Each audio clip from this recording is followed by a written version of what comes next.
Welcome back to the Phronesis Perspective. I'm Matt Ackermann, the Chief Brand Officer at Integrated Partners, along with Richard Osman from Phronesis Wealth Management.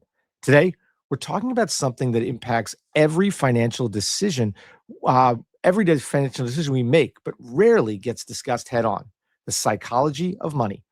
Richard, when people hear that phrase, what does it really mean? Well, Matt, at its core, it's the idea that money decisions are really just about math. They're shaped by emotion, experience, fear, confidence, and even how we were raised.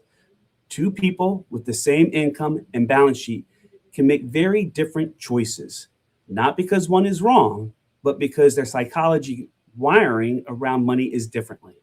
That's fascinating because most people think better financial decisions comes from better information.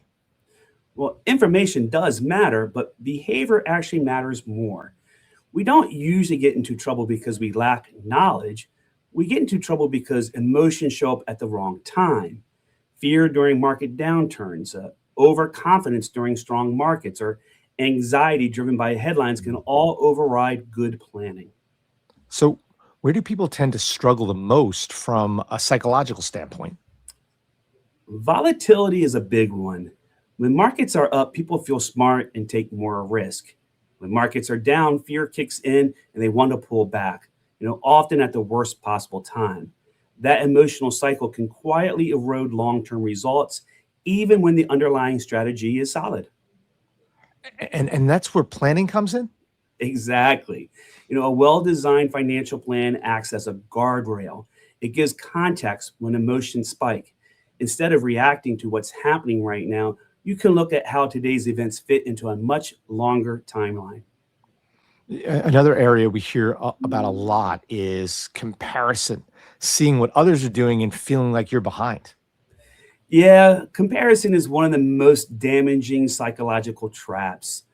Social media, headlines, even casual conversations can make people feel like they're missing out or falling behind. But financial progress isn't universal, it's personal. When people chase someone else's strategy, they often up with misaligned their own goals and their own risk tolerance. So, how do you help clients to really navigate that? Well, we focus on clarity. When clients understand why their strategy looks the way it does or how it connects with their life, they're far less likely to second guess it. Confidence doesn't come from perfect markets, it comes from alignment.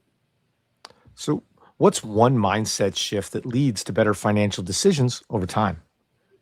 Shifting from short term outcomes to long term behavior. You can't control markets, but you can control saving consistency, diversification, tax strategy, and discipline during uncertainty. Those habits add up over time and often matter more than chasing higher returns alone. That is such a great point. So, financial success isn't about being unemotional, it's about managing those emotions, right? Exactly. Emotion isn't the enemy, unmanaged emotion is. The goal isn't to remove feelings from money decisions, it's to create a structure that keeps those feelings from hijacking your plan. That's a great way to put it. Any final thoughts for someone that's watching today? Well, better financial decisions start with self awareness. Understand your own tendencies, whether that's risk aversion, impatience, or even overconfidence. This is a very powerful step. When psychology and planning work together, money becomes less stressful and more intentional. Be intentional. Great insights, Rich. As always, thanks for sharing your perspective. And hey, if you found today's conversation helpful, be sure to like, subscribe, and share the Phronesis Perspective so you don't miss any future episodes. And if you'd like to learn more about how thoughtful planning can support better financial decisions, hey, you can visit us at phronesiswealthmanagement.com to explore resources or to connect with the team. We'll see you next time. I'm Matt Ackermann. He's Richard Osman. Have a great day.